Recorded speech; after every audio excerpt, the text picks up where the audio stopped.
Welcome to Mission Imperfect, the podcast about finding your own path, your own way, and embracing the imperfection of the journey. We're your hosts, life coaches, former HR professionals, and mums, Kirsty and Catherine. We love to discuss the topics that come up time and time again for our coaching clients and which affect us all, from things like acceptance and boundaries to values and well-being and everything in between. Each episode ends with a question for you and us to reflect on. Your mission, should you choose to accept it, is to grab a cuppa and a biscuit and join us in getting lost in finding ourselves.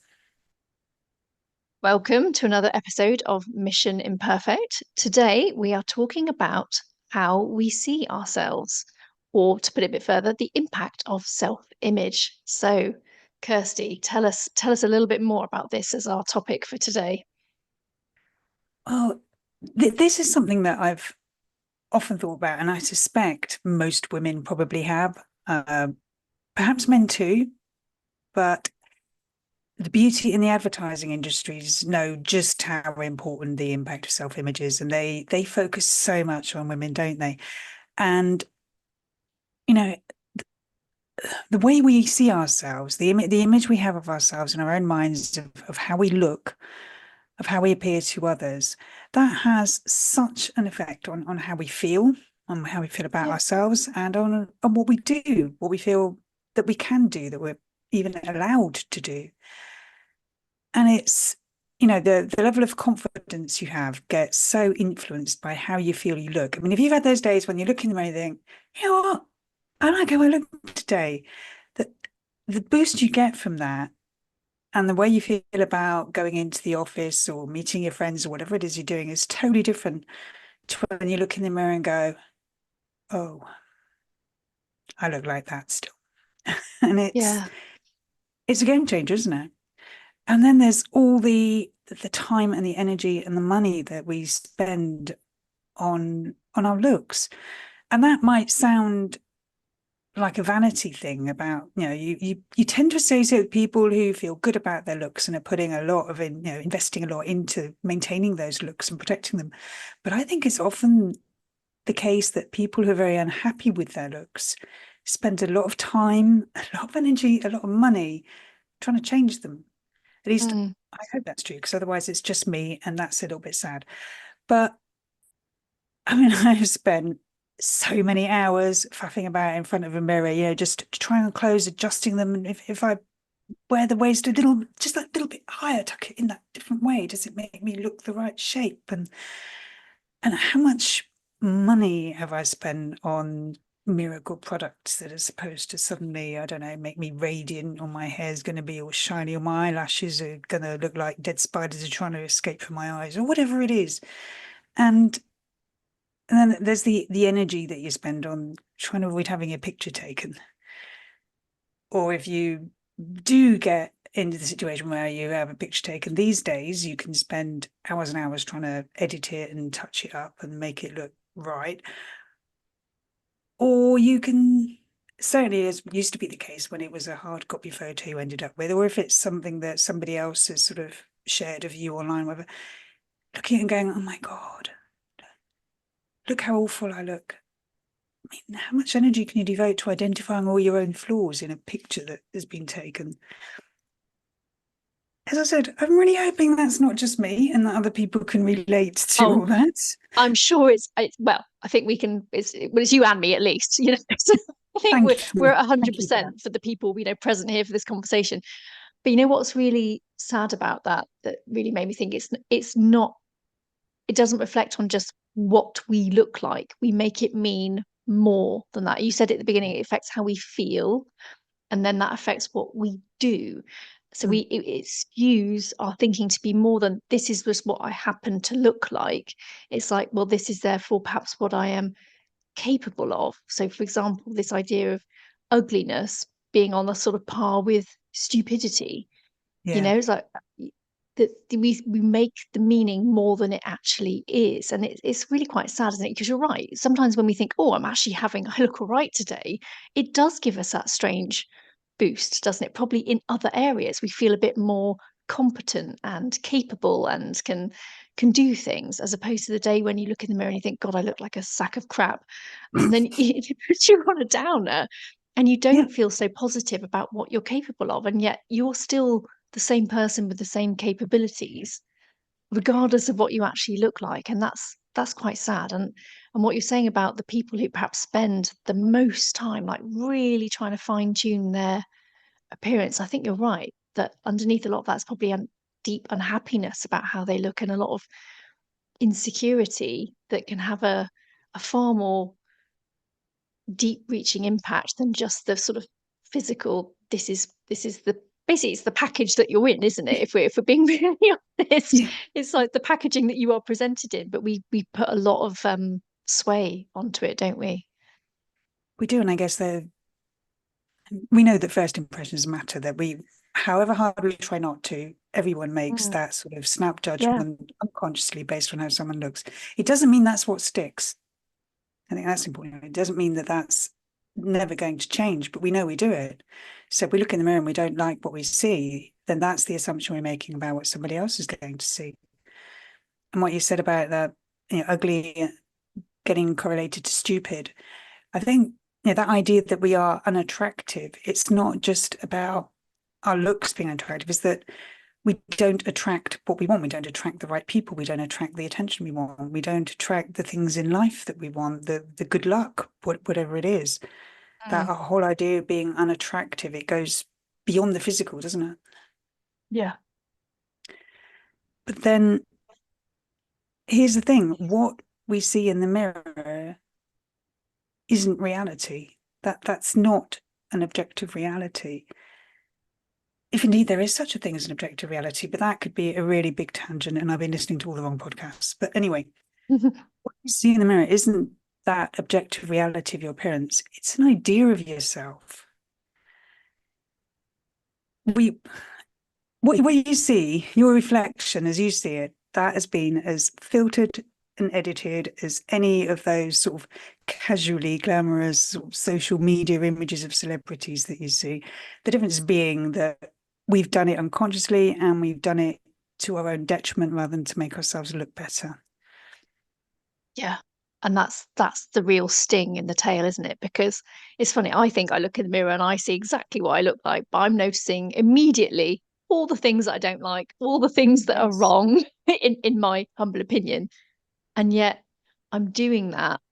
I think that's the reality. But I'm doing all of that. Like you said, it's when you said it's the same as those glamorous ones that have been made to look beautiful. It's almost like the glam filter and the ugly filter, isn't it? And we just don't realize that we've put that filter on ourselves, and it's nearly always, like you said, it's to our detriment. Doesn't it? I mean, I think maybe there are times when we do it positively. I'm sure there are people out there who have, who consider themselves to look great when perhaps other people would be a little less complimentary in their assessment.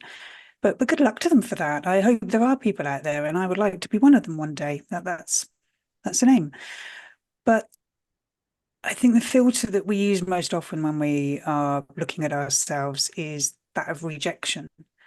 The feeling that we're not worthy of attracting, there's that word again, of attracting the care and the attention of others. And that gets created by all the different things that are happening in our lives, the things that are said to and about us, about how we're treated and what's happening, by what we compare ourselves to. And the crazy thing is that an awful lot of that will have absolutely fuck all to do with how we look.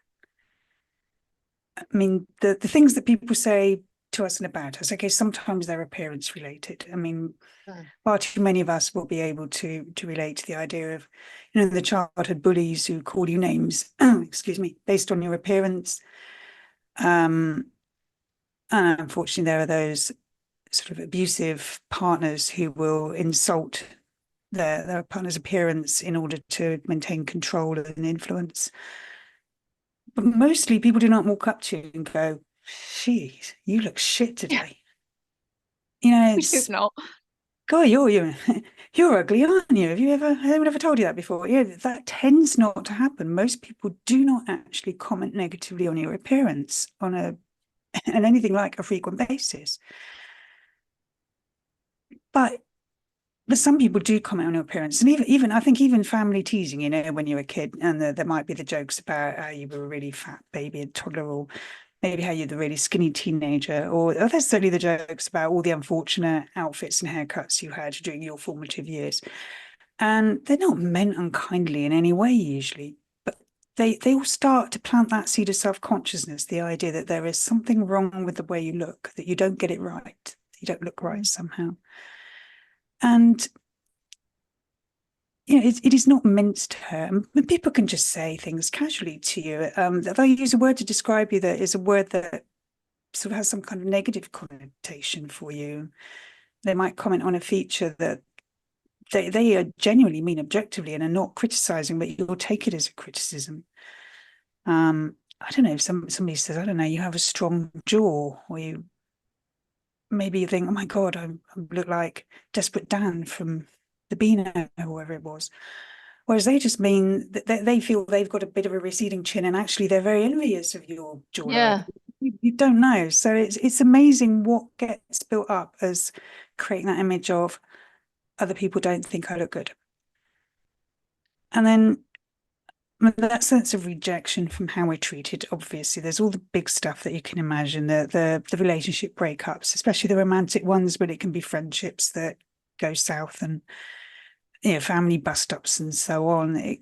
Losing your job or not being offered a job that you really want, even stuff like empty nest, when the kids start to leave home, and that sense that you are not needed in the way that you were. But on top of that, there's a whole host of day-to-day stuff that can leave you feeling rejected in some way.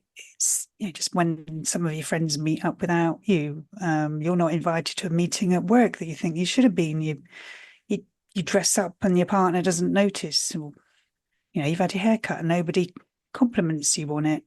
Somebody doesn't appreciate what you've done for them. Your teenager not wanting to be seen with you. It's all these little things that create that sense I'm not worthy, I'm not valued. And perhaps where appearance is most directly related is what we compare ourselves to. And of course, social media, always the big villain in that respect.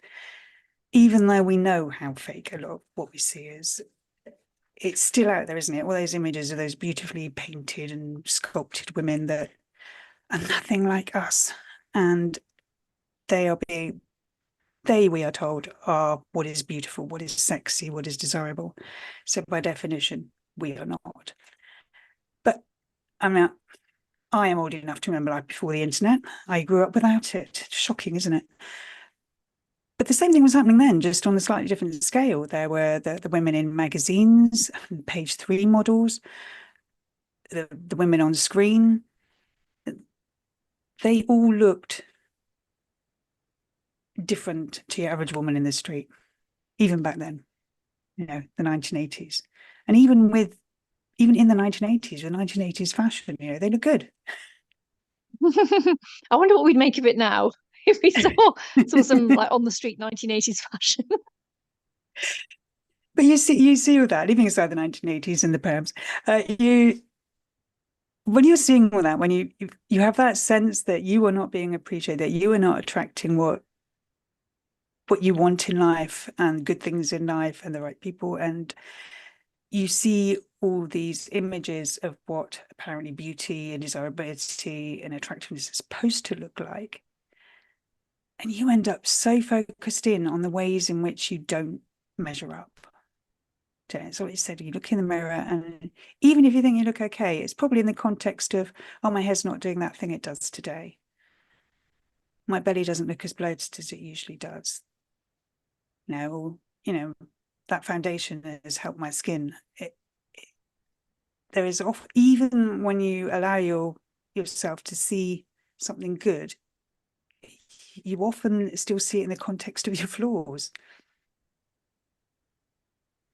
But that is not the truth of how you look.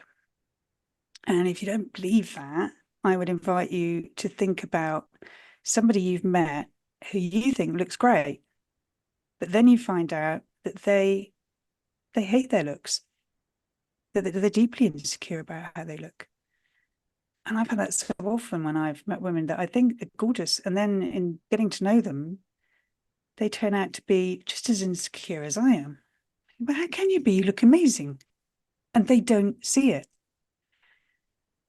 Or it's just somebody, who maybe it's not that deep rooted, but they will have some feature that they are obsessed about. They are convinced it looks awful, that it's what everybody is seeing. Maybe it's the size of their nose or something. And they will go to great lengths to hide it or to change it. But you never noticed it until they told you about it, until they told you how they felt. We are seeing two different realities, aren't we? And if Yeah, that's happening, definitely. and if that can happen in people, if you can see that in other people, why is it not happening with you?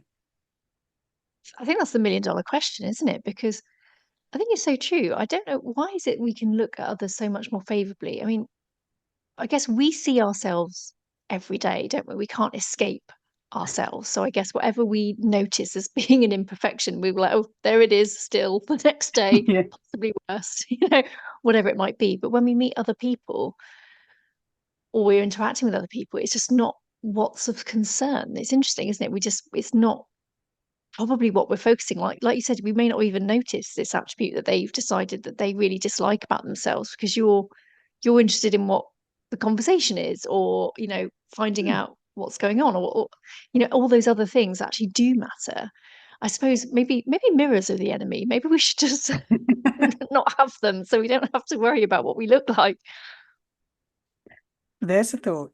But can I be really honest there? The idea of having to step out in public, well, or even be on screen in public, and not having first been able to check what I look like, that gave me a little bit of a don't think I'd be comfortable with that moment, which is No, telling. no, you're right. You're right. When you've got hair like mine, you have to try and battle it into some kind of respectable condition before you go out. I have the kind of hair that just sucks up the weather. It's a pain. I know it actually looks quite smooth at the moment. I have noticed that. I'm allowing Lovely. myself to say it Yeah. looks quite smooth. But honestly, Kirsty, if I go out and if there's just even like I'm not even talking about rain. I'm just talking about just a general bit of The moisture in dampness. the Yeah. air. Poof. I honestly look like I've got a haystack on my head. And I'm aware of it getting bigger and bigger as I walk around. It's like it's quite a talent, I think, that my hair has. It's just in a way that I wish I wish it didn't. This is something that we have in common, and the difference between us being that I have given up the battle, but then I have 10 years on you. Maybe you will reach that stage too. I'll just tie it out the way so you can't see it. That's what I think I'll do. It's funny you mentioned hair earlier, didn't you? Like when you get your hair done and then no one notices and you think, well, what was the point? And yet it's funny. I've decided because that often happens to me, but I think there's a couple of reasons behind that. One is because what I do is very subtle every time. I don't go for anything radical. It will be a trim. So to be honest, the only person who I think would really notice is me. I also get highlights. I am blonde, but I'm now at the age where I'm blonde and grey. I'm less keen on the grey at the moment. I just think it makes me look like I'm like a black and white drawing, like I've got no colour, no definition. So I like to put a bit of the blonde back in. But I suppose I should take it as a bit of a compliment that perhaps it's not really obvious when it's been redone. Do you know what I mean? It maybe thinks maybe it Yeah. wasn't too bad before. Whereas if someone said, "Oh wow, you've had it done at last," Yes, you were looking really grey and colourless before. yes, you look like a black and white faded picture before, and now you've been reblonded. I like that's what I've told myself. So trying to flip that into a positive. Absolutely. And it's not about not sort of what am I trying to say here? We are going to see ourselves in more detail than anybody else sees us, aren't we? Yes, As you said. agreed. Yeah. We have to live with our faces. We do have mirrors, and this day and age we're spending more time on screen, and you have to look at yourself. But that doesn't mean that other people see what you are seeing. And But even if you know that, we just sat and we just said it, and then the conversation we just had shows makes the next point absolutely beautifully, because even then when you know that you are seeing a filtered idea of yourself in the mirror, that doesn't mean that you immediately stop thinking that it's unattractive. In the same way that when you know a glamorous selfie on Instagram is actually edited and filtered to fuck, that knowledge doesn't stop you believing that the subject of the image is actually beautiful, does it? Mm. Yeah. And it applies the other way around. We know even when we recognize that we're doing it, it doesn't immediately stop us thinking that we are flawed and unattractive and being able to see ourselves differently. So there are ways you can change that, but it's so often we try and address it on the physical level. We get the hair done, we buy the products, we get a new outfit. But how we see ourselves is as much through our mind's eye as it is through our physical eyes, isn't it? So that's where it needs to start. It needs to start with how we're thinking about ourselves and our looks, it seems to me. Yeah. Oh, I love And that. I love that. The mind's eye as well as the physical eye. I think that's yeah, a really beautiful way to put it. thank you. And obviously, one really good way of starting to work on your mindset and how you're thinking is coaching. And well, Who'd have thought? well, we would say that, wouldn't we? Um, but it really is, a great way to get to better know, understand, and value yourself, isn't it? And you can do that in such a safe and kind space with coaching. And the more you come to appreciate yourself, the less external validation you need, and the more resilient you become when you do face rejection, because you are going to face rejection. It's going to happen, whether it's intended, whether it's big or small, it's going to be there always. And having a chance to work on that, to bring it out into the open, to actually consider yourself as a whole and everything about you, can really change the way you see yourself, quite literally.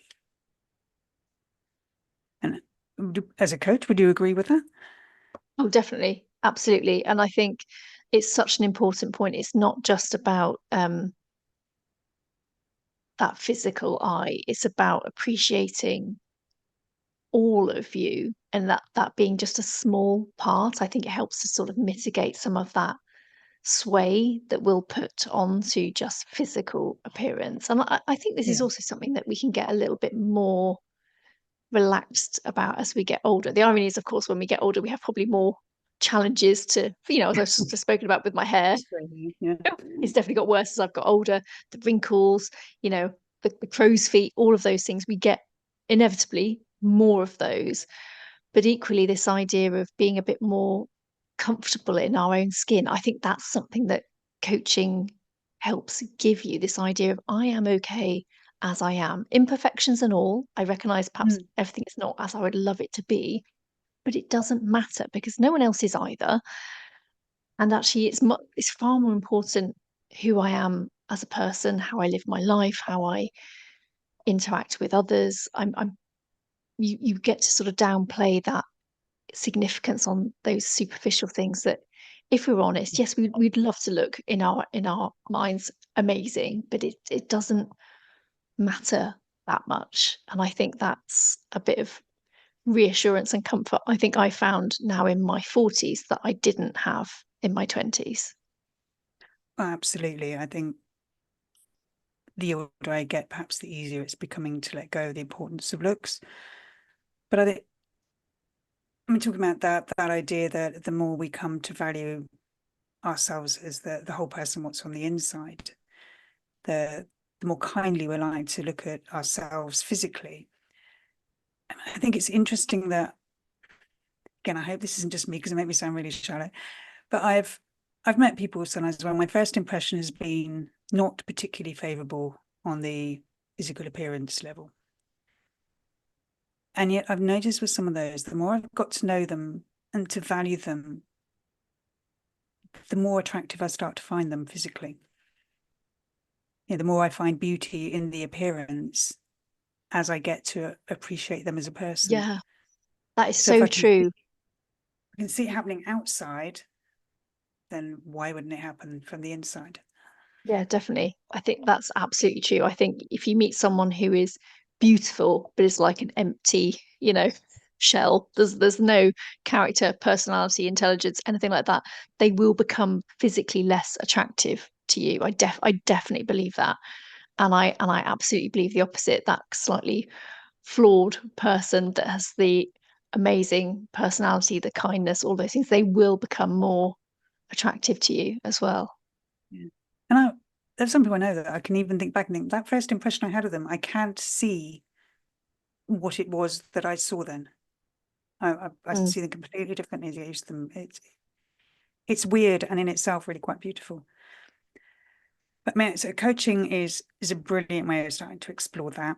But we're not just here to talk about coaching. So, I mean, journaling, for instance, I firmly believe that journaling is about the closest you're going to get to self-coaching. And it's also very cheap, very convenient. And it's a great way of starting to get stuff out of your head and out of your subconscious and onto the page, so that not only do you get a bit of respite from it going round and round, but it gives you a chance to see it differently. So all the stuff about how you feel about your looks and your worthiness and so on, just writing about it allows you to start changing the way you see it and feel about it.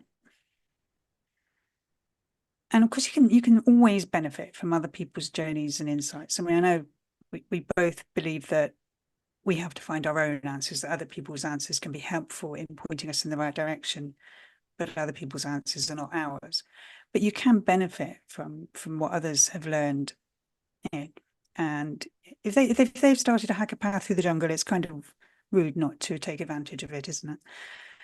So there's so much out there in the way of books and podcasts and YouTube stuff and social media accounts that are really focused on sort of on self-belief, on self-awareness, on personal growth, spirituality. There's loads of stuff that is either free or really quite cheap to that you can learn from and benefit from, and that you can have sort of in your feed every day to help boost you as much as all those images bring you down. But actually, to do something a little more physically related, something I think is really important is to start appreciating your body. We spend so many time, really, so much time, so many hours, whichever you prefer, Yeah. so many time. We spend so many time focused on the flaws that we stop appreciating just how fucking amazing our bodies are. I mean, just lift a finger and then consider for a moment exactly what had to happen for that little movement. Everything that goes on in your body, from your brain through your muscles, the messages that get sent, the blood that's being pumped, the sinews and tendons and nerves and the skin that's growing. It's mind blowing, absolutely mind blowing. And your body is doing that all the time. And it's an absolute miracle of complexity. And I certainly find when I start considering that and recognizing it, I find I start to thank my body for some of the things it's doing and think, oh yeah, at my age, I can do that. I'm impressed. Thank you, body, because Yeah. I certainly sort of look It's after me something in we a way can, I can take that for yeah. granted. But is it, you just took the words out literally, we can take our bodies for granted. If it's not aching and it's not causing us any trouble, we just take it for granted that it is there performing a function. And then we Yeah. can nitpick on the little things about how it looks. Whereas actually, if you realize you're in pain or discomfort, you realize how grateful you are when you actually start to feel normal again. And just to draw a little parallel on this, we're recording this at the time when the Paralympics are on. And I don't know if you've been watching any of it, but if you see what people are actually capable of, Yeah. it blows my mind. Some of the sporting feats that I've been watching on the Olympics, sorry, the Paralympics, including just things that you wouldn't think were actually possible. There's a really good clip actually, and it's of the high jump. And this bar is set really quite high. And the guy goes up to take the high jump, and he's got crutches and one leg.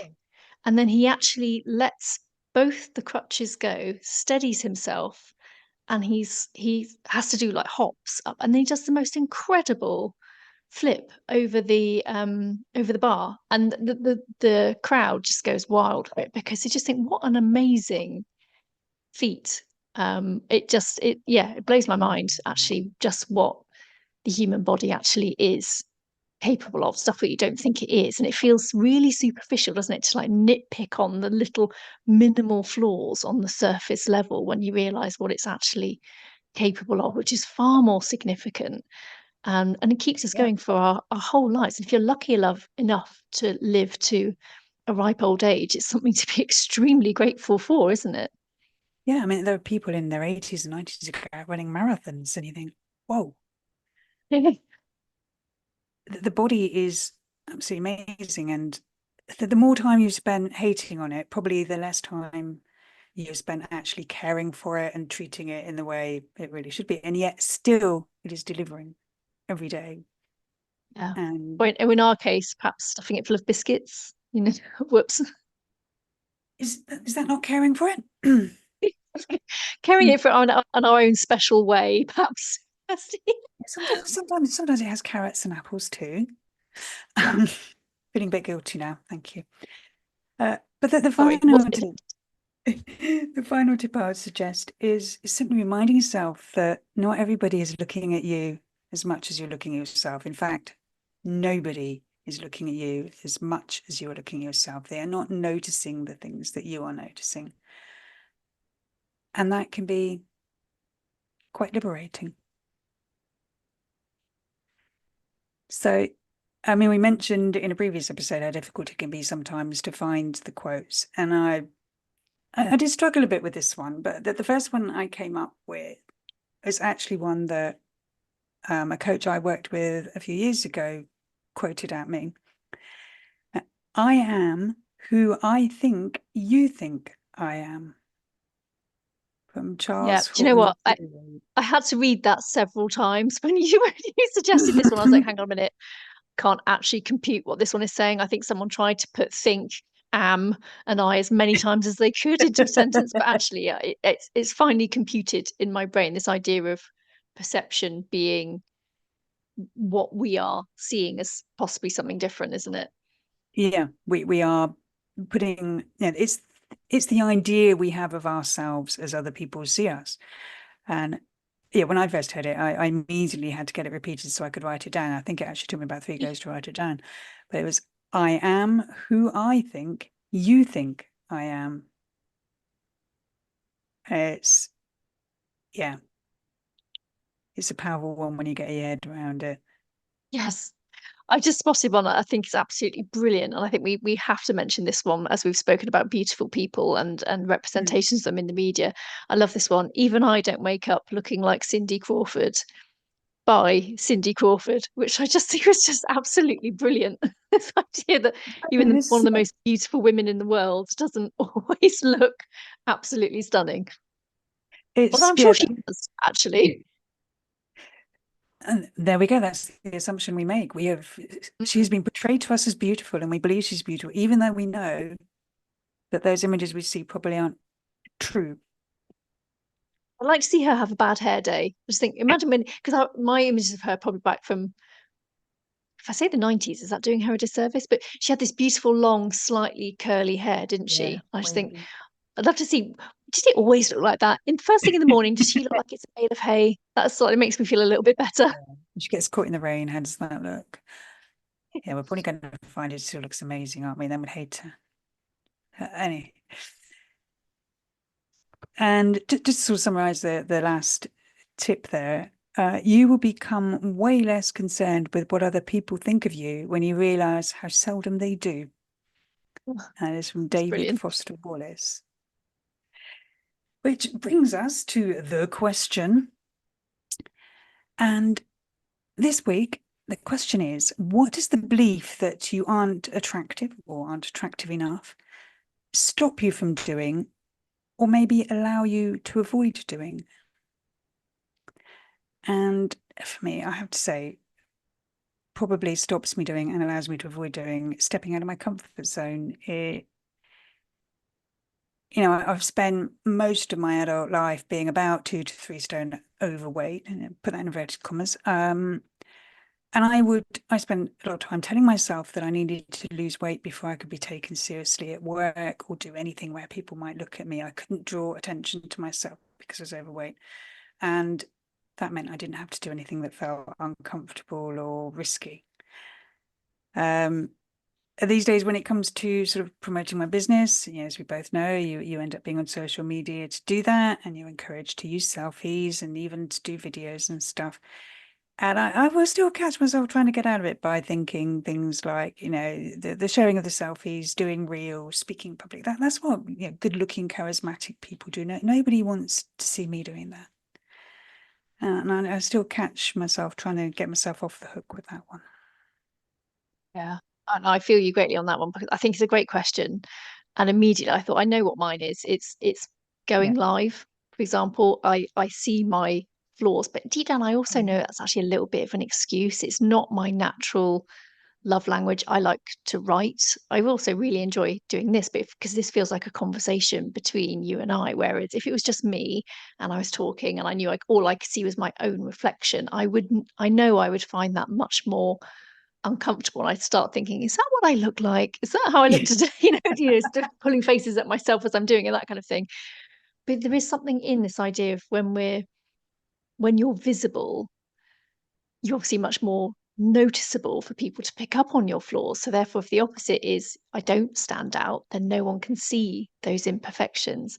And the Yeah. sad thing is that, like you said, that final quote really nailed it, didn't it? People are not really thinking what they think of you. If you're going live, it's much more important. What is it you're saying that's of Mm. any use or of interest to anyone? And that's the sort of mentality that I will go into it when I'm doing them.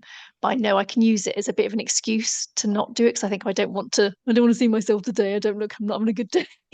I think that I know that's an excuse actually, rather than the real, Definitely. reason why I should share what I want to say with people because I think people actually do want to see your face sometimes. And it's not so they can judge what you look like. It's just to see who you are, the person saying that message. And we've spoken about this, haven't we? Like the fact that we're doing this podcast, people are actually hearing our voices. It's like the next step on from just reading perhaps the written word where you don't get the tone, or for us, it's sometimes our silly humor and and the weird jokes that we'll crack in the middle of it and random talking about biscuits, that kind of stuff. You can't really do that, can you? In your written posts, people are like, what are they talking about? Don't No idea. understand them. It's Yeah, like that. it's a connection, isn't it? When we Mm, connect better with people, the more we see of them, the more we hear of them. And you get an idea of somebody from what they write, and you get it from a still photo too, but you get far more from hearing people talk and seeing the video because you can't unless you've got, a full-on sort of film studio behind you, you're more real in alive. yeah. We're very real, And Kirsty. I love it with our slightly imperfect setup, as we've joked about many a time, absolutely embracing the imperfections. which sounds like the most perfect note on which to end, doesn't it? But a perfect note to an imperfect podcast. Well, Excellent. thank you very much for being with us this week, and do give some thought to what it is that your sense of not being attractive enough is perhaps allowing you to hide from or stopping you from doing. And hopefully you'll join us next week. Take care. Thank you for listening to this week's episode of Mission Imperfect. Please visit the show notes for details on how to contact us and for any resources we may have on the topic discussed. Until next time, keep being imperfectly you. No one does it better.